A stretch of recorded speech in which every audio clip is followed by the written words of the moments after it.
It's a Farm Friday. We're going to talk Chicago White Sox and their innovative idea that they called Project Birmingham.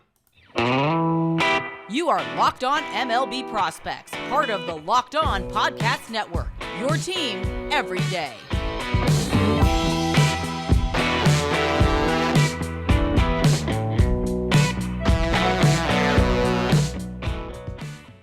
Yes, welcome on in to Locked On MLB Prospects, your home for all things minor league baseball. I'm your host, Lindsey Crosby, baseball writer and podcaster. Thank you for making this your first listen every single day. And today's episode is brought to you by BetOnline. BetOnline has you covered this season with more props, more odds, more lines than ever before, because BetOnline is where the game starts. So Farm Friday for the Chicago White Sox. There's no way to, we can't just go through the different affiliates and talk about Kannapolis with the Cannonballers in low A and the Winston-Salem Dash and all of that, because so many of the prospects were in AA Birmingham. And there was a reason for that. So the White Sox did this innovative thing in 2022 that they called Project Birmingham. And in late August, around the 23rd, 24th or so, they brought 19 additional prospects from either A-ball or high A and put them in AA Birmingham. The roster was almost 40 players. And the idea here was they wanted to make it like an advanced instructional league. It was very much inspired by the alternate site in 2020, where every team had a group of about 30 or so players that they would bring in when there was no minor league season. They would work at the ballpark. They would work in a different site while the team was playing at home, and they would do training. They would get extra attention, things like that. This is very much the model that the White Sox were following. They sent everybody to AA Birmingham. They brought in the roving instructors. They brought in some of the lower level hitting coaches and things like that. And the thought process was, when we do something like this, we have extra players, yes, but we have extra instructors. And so we can get more and focused training on some of these top prospects. And so, imagine trying to make a lineup when you've got 14 position players that everybody needs, that needs to play every day.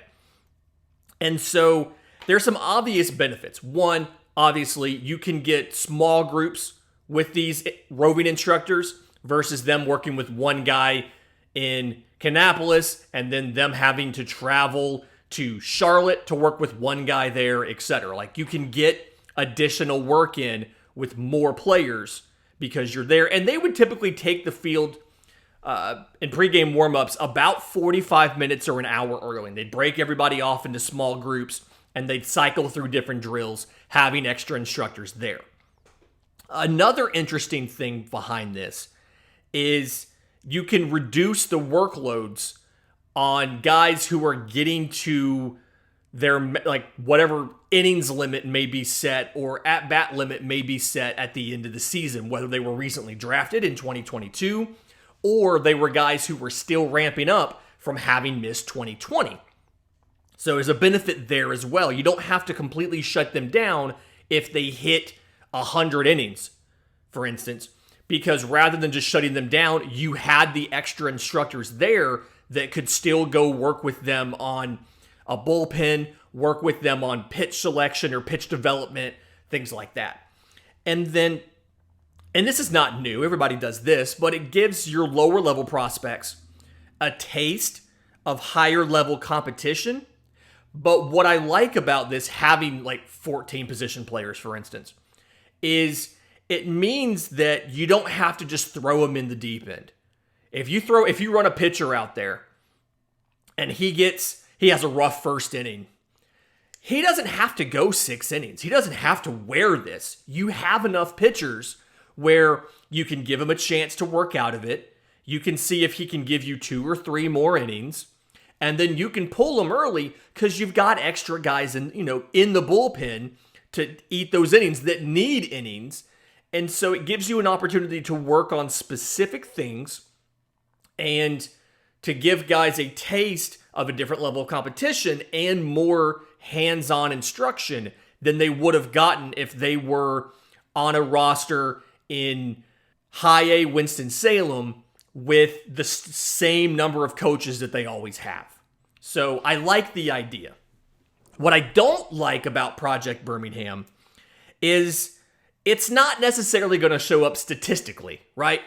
There's not any way for people like me who aren't team employees and who aren't in the meetings and aren't in the conversations to know how effective it was. It's something where we're going to watch early next year to see if some of those prospects that went take a jump in performance. And then even then, we have to figure out, did they take a jump in performance because they're talented and we're going to do that anyway? Or is it because the time they spent with Project Birmingham? So that's the downside to something like this. It's a really cool idea. It's pretty unique as far as just bringing all the top prospects into one place. The downside is, statistically, it doesn't show up. We don't know what happened. We can see the stats of the players when they actually got into games, but so much of what they were doing was outside of the competitive in-game context. So it's going to be interesting to see what comes out of this and seeing the comments from prospects, seeing the comments from player development staff, and the front office about the effectiveness of Project Birmingham. But somebody who what I've read, I read that he benefited from the extra people that were there, even though he was already in AA at the time when they brought everyone in, is Oscar Colas. So number 2 prospect in the system, outfielder, 2021 IFA out of Cuba, but not a traditional international free agent. He signed at the age of 22, and he had been playing in Cuba competitively, professionally essentially, since he was 17. He'd spend some time in Japan every year as well. So he got 2 games in Japan in 2017. He got 55 games in Japan in 2018. He got 66 games in Japan in 2019. And then was prepared to do it in 2020 before they lost the season. And coming out of Cuba, the conversation was, okay, he lost 2020, obviously. He didn't play in 2021. So you're 2 years removed from at-bats, and then there was some physical work that he needed to do, conditioning and physical development. The physical transformation after he left Cuba was fantastic. Dropped some weight, looks leaner, looks faster, looks stronger, despite having lost the weight. So that's great. And then when you look at his actual performance, 117 games this year, almost evenly split between Winston-Salem and Birmingham, although he did get a brief 7 games in Charlotte in AAA. But stat line of 314, 371, 524, 23 home runs, 51 extra base hits, 38 walks to 120 strikeouts, 3 of 7 on stolen bases. So the story behind Oscar Colas, great power, fantastic power, big arm, had to acclimate to professional pitching. Again, just hadn't seen professional pitching, or hadn't seen professional pitching in 2 years, hadn't seen high-level pitching pretty much at all, depending on the quality of the specific club he was with in Cuba or in Japan that year. So, definitely wasn't getting age-appropriate pitching. So, can play some first base, but is going to be, is one of the top power prospects in the system as an outfielder. I feel like with the dropped weight and the added strength and conditioning, he looks like an ideal right fielder to me. But someone who I expect, given how he looked in 2022, even in his brief appearance in AAA, that you're looking at a possibly later in the season in 2023 or an opening day 2024 promotion. In just a minute, I want to get to some of the top position players in the system, regardless of level, and kind of figure out where are they, where do they need to be, and what are they working on. But first, today's episode is brought to you by our friends at BetOnline. BetOnline.net, obviously your number one source for betting football and the start of the new NBA season. You can get the latest player developments, team matchups, news, in-depth analysis on every game. But as always, BetOnline is your continued source for all your sports wagering information. We're obviously watching MLB pretty closely. We are in the World Series. As I record this, the last game that we saw was Christian Javier starting off with a combined no-hitter against the Phillies a day after they hit 5 home runs. So this is definitely a series. This is definitely going to make it back to Houston sometime this weekend. So we get another game on Thursday night. I'm recording this before the game.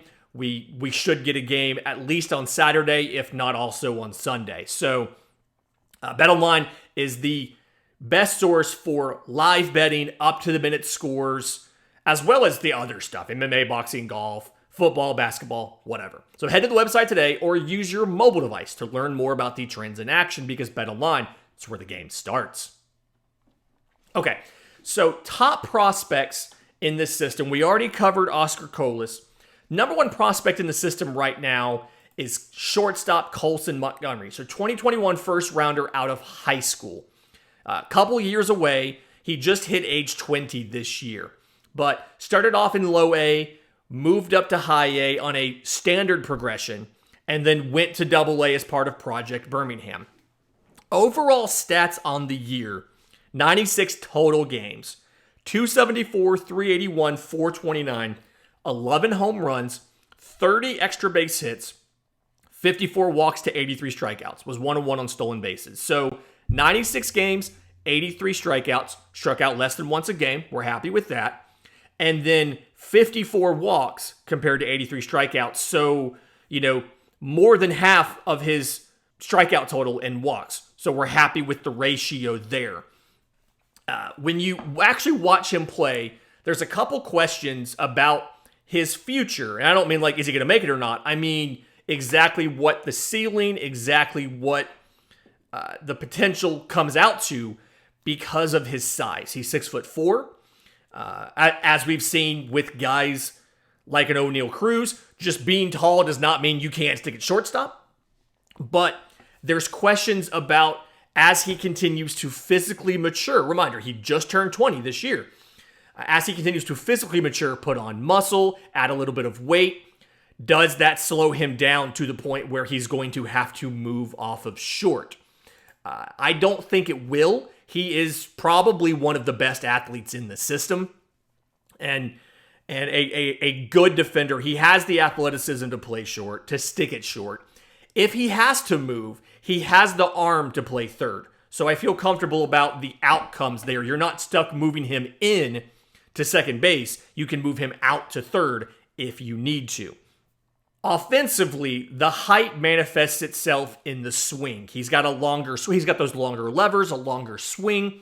So there's a little bit of swing and miss issues there. You saw this year, the swing and miss wasn't egregiously bad. So it's not become an untenable problem yet.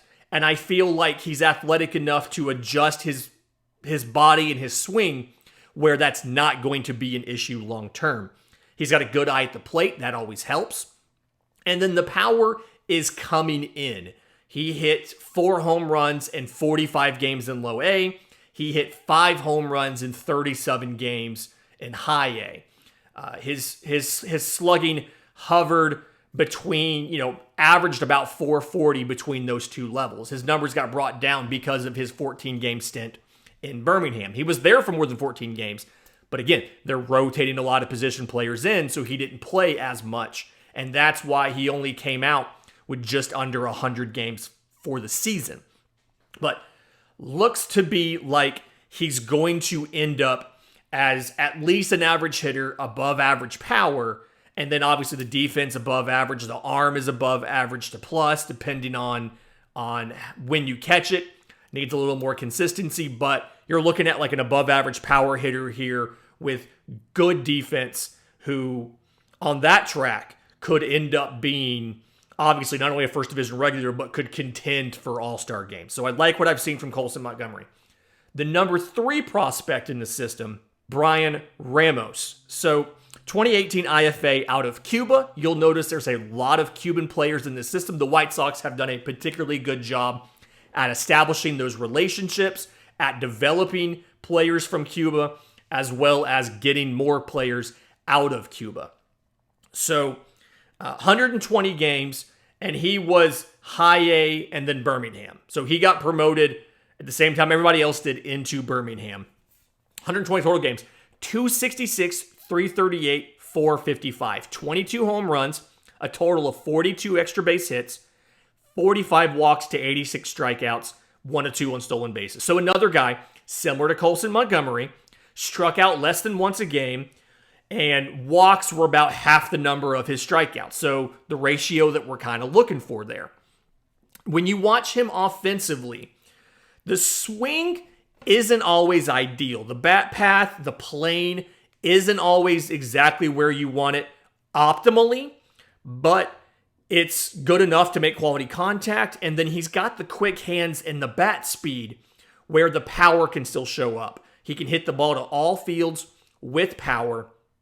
And the swing decisions, the taker swing decisions, things like that, those are good. He has a good eye, things like that. Eventually, you want the swing angle to not be so steep.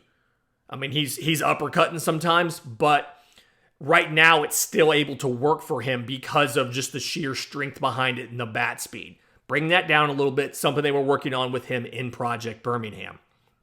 Defensively, he can play first, he can play second. His best position is third, so he's going to be one of those guys that can absolutely help you at every level. I expect him probably to go back to AA to open 2022. He feels like he needs a little bit longer than a typical prospect at this point. He's at age 20, and so I see Bryan Ramas as being a 22 is AA. I'm sorry, 23 is AA with a brief AAA cameo towards the end of the year. And then 24 is AAA to the bigs. Kind of the path that I see him on. I'd love to be wrong on that, but that's where he is. Jose Rodriguez, number 5 prospect in the system. Really interesting to me because he's not above average or plus at anything. Dude's just a ball player. So 2018 IFA and 104 games this year, all in AA. He spent the entire season in AA. 280, 340, 430. Very weird how every single one of those ended in a 0. 11 home runs, 38 extra base hits. Struck out 66 times to 38 walks. So again, 66 strikeouts in 104 games. Very good. Walks were more than half of the strikeouts. Do you like that? 40 of 50 on stolen bases, despite the speed being perfectly average. He's, like I said, he's one of those better than the sum of his parts players. Just absolutely a ball player. I think defensively, he gets a 50 grade from most evaluators simply because he doesn't always have the consistency. He's got good footwork, and he can make the throw from various platforms, like we talk about a lot with shortstops.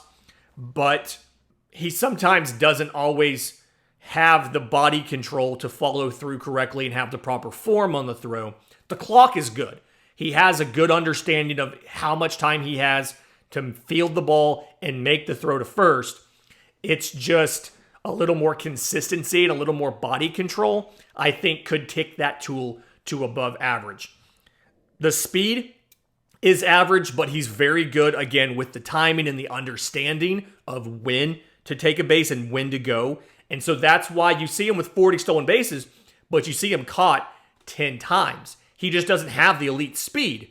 He's just very good at timing the jump. And so at the end of the day, Jose Rodriguez is a guy that is never going to be rated as a top 100 prospect, but has everything: mental makeup, attitude, understanding of the game, has everything to have a long career. He's one of those guys where you look up in 8 years and he's still on a roster somewhere, and it's like, how has this dude had a career for this long? Dude's a ball player. He could start at short, he could start at second, he could maybe start at third, but like, dude can just play baseball. He's a very good baseball player, and that sometimes is a thing that we kind of forget about and we kind of lose. Last position player that I want to make sure that I talk about, Yoelqui Cespedes. So the half-brother of Yoenis Cespedes, 2020 IFA out of Cuba, another Cuban international free agent. And so 119 games, 258, 332, 437, 17 home runs, 47 extra base hits, 29 walks to 154 strikeouts, 33 of 45 on stolen bases. So strikeouts are higher than you'd like, but part of this is because he is very aggressive at the plate. He has plus power. Yoelqui Cespedes is very much this system's poster child for your power tool is only as good as your hit tool, right? And he's going to have to harness some of that swing and miss and bring it down if he wants the power to be able to play at the big league level. I think he's got what it takes, though. Above average defense, plus arm. Another guy here that can profile very well, just like Oscar Collis, as a right fielder. And so very promising when you watch Yoelqui Cespedes play. In just a minute, I want to talk about some of the pitchers in this system. There are quite a few recently drafted pitchers as the White Sox try to restock right here on Locked on MLB Prospects. And we're back. So 5 prospects in the top 10 are pitchers. And most of them, not all of them, but most of them are somewhat recent acquisitions. So your number 4 prospect, your highest rated pitching prospect, right-hand pitcher Norge Vera, 2021 IFA, stop me if you've heard this before, out of Cuba. Started 13 games this year, 35 and a third innings, 3.31 ERA, 52 strikeouts, so 13 and a quarter strikeouts per 9. You love to hear that. To 31 walks, 7.9 strikeouts per 9. You don't love to hear that. 1 home run allowed in 35 innings. Okay, so big body, 6'4", needs, working on adding a little bit of weight, about 195 or so, but fastballs is 70 grade, sits 96 to 98. The slider is, I'd say, above average right now. I think it has the potential to be plus. It's kind of slurvy. Has late movement to it, doesn't move a ton, doesn't have a ton of sweeping break to it, but it works really well off of the fastball. So when he plays them off together, it's very effective. The changeup right now, a little bit below average. He matches arm speeds with the fastball and the changeup very well. It's just a little bit too firm, a little bit too hard. It sits around 87, 88, and that's something that they were having him work on later in the year. So I expect to see, that get a little bit better. And I think that's probably the key to unlocking what you need. He threw a lot of them in his 3 games in Birmingham, Project Birmingham. Threw a lot of them in games. So not even really looking at the stats of what he did in Birmingham, because that was 8 innings over 3 starts of let's work on and let's focus on the changeup and making the changeup better. It does have a high 3/4 slot, and it gives a bit of a unique angle when you're 6'4" with the high slot. Something where we saw the success of Christian Javier against the Phillies because he has a significantly lower slot than normal. And so just whenever you get that unique angle, it helps the stuff play up a bit. So love what I saw from Norge Vera. Absolutely expect to see him probably in AA next year. And you're looking at a late 23 or 24 call-up, most likely. Number 6 prospect in the system, right-hand pitcher Sean Burke. Spent most of the season in Birmingham. Did get a little bit of time in AAA Charlotte after starting off in High A. But 2021 third rounder out of Maryland, threw 27 games, 108 innings this year. 4.75 ERA, 137 strikeouts, so just about 11.5 per 9, to 48 walks, so right at 4 per 9 with 15 home runs. Thing here, everything is above average at best, right? So the fastball's 94, 95. It can touch 97. It's got some late carry to it. Curveball is a 12-6 breaker, like a vertical break. Pairs well with the slider, which is, I think, probably the best pitch that he has. It's got 2-plane break to it. It's got a lot of spin to it. It's kind of a power slider. Changeup is average, but he's got 4 pitches, right? Want to see the changeup improve a little bit. Want to see the fastball maybe improve a little bit. But he's got pitchability. He's got durability. Profiles really well as one of those back of the rotation guys that comes out there, takes the ball every fifth day, all season, gives you 5 innings per outing, and just eats innings for you. So, like what I've seen from Sean Burke, want to see him continue to develop. After that, you've got 3 pitchers that were drafted in the first 3 rounds of the 2022 draft. You've got Noah Schultz, the lefty, first rounder out of high school. You've got Peyton Pallette, who was drafted out of Arkansas in the 2nd round. And you've got Jonathan Cannon out of UGA in the 3rd round. So, real quick on these, Peyton Pallette had Tommy John in 2022. So you're not going to see him throw until at least midseason next year. But before the Tommy John, fastball sat 95 or so. Really good induced vertical break. He could touch 99 with it. Curveball had a really high spin to it. Could get a lot of swing and miss. Changeup had a bunch of arm side movement to it. And again, another high spin pitch. The questions here are the durability and the health. And so there's that. And then there's also questions about the stuff. He doesn't get a ton of extension. He doesn't have a ton of deception. The ball comes out of the glove early. You can kind of see it. And so not quite sure exactly where he's going to end up after Tommy John. A lot of questions here. Very much going to take a couple years before you see him at the bigs. Jonathan Cannon out of UGA, number 8 prospect, average to above average in the entire arsenal, right? So fastball sits 94. He throws a 2-seamer to go along with it. Slider's got vertical break, gets a lot of ground balls to it. He has a changeup that he throws for, he has a cutter that he throws for lefties and an occasional changeup. Ground ball pitcher, doesn't walk a ton, so that's great. Doesn't get a ton of swing and miss. Needs to add some more of that to his game. Really curious to see what happens to him in 2023, but I see him as a pretty safe bet to make it to the bigs. Feels like he's pretty much he has a pretty decent arsenal, pretty good control. Feels like a safe bet to at least make it to the bigs. And then Noah Schultz is the biggest question mark here, believe it or not, even though Peyton Pallette had Tommy John. 6'9", 225. So you have the potential for a really interesting angle to approach the plate, but he has a low 3/4 slot. I'd love to see him with a higher 3/4 slot just to make the angle even more extreme down to the plate. Sweepy slider, tons of spin to it. He can vary the movement and shape to it a lot, which I love.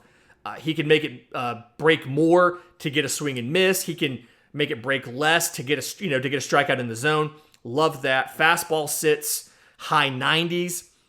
And then has a changeup that he throws to righties. So excited to see what he looks like next year. And a developmental prospect who's going to take, a good 3-4 years, but has the stuff to be impactful. Fantastic week this week. Don't forget, if you have questions for Monday's mailbag, I'm on Twitter at Crosby Baseball, show's on Twitter at Locked On Farm, or you can email us, lockedonmlbprospects@gmail.com. Enjoy the World Series this weekend. And until Monday, this has been Locked On MLB Prospects.